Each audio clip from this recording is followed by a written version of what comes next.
बिस्मिल्लाहिर्रहमानिर्रहीम अस्सलाम वालेकुम व्यूअर्स। मैं इकबाल आरिफ नकवी और आप इकोनॉमिस्ट पॉइंट देख रहे हैं। इस वीडियो में हम कॉन्सेप्ट ऑफ सप्लाई को डिस्कस करेंगे।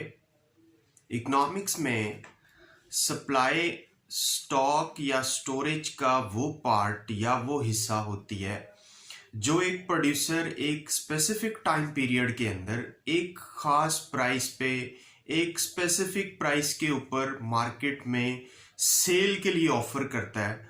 हम उसको सप्लाई कहते हैं। The quantity of a commodity which a producer willing and able to offer in market for sale at a specific price in a specific time period is called supply. Let's suppose piano जेल्फो एक ball pen है। अगर year 2021 में Syed brothers को इसकी price ₹130 market में मिल रही हो तो वो 6000 पैकेट्स बॉल पेन्स के ऑफर करते हैं सेल के लिए। This will be called supply in economics. Video अगर आपको अच्छी लगी है तो लाइक कीजिए। अगर आपका फर्दर कोई सप्लाई के बारे में क्वेश्चन है तो हमारे कमेंट सेक्शन में लिखिए। अगली वीडियो तक अपना बहुत सारा ख्याल रखिएगा और हमारे चैनल को सब्सक्राइब कीजिएगा।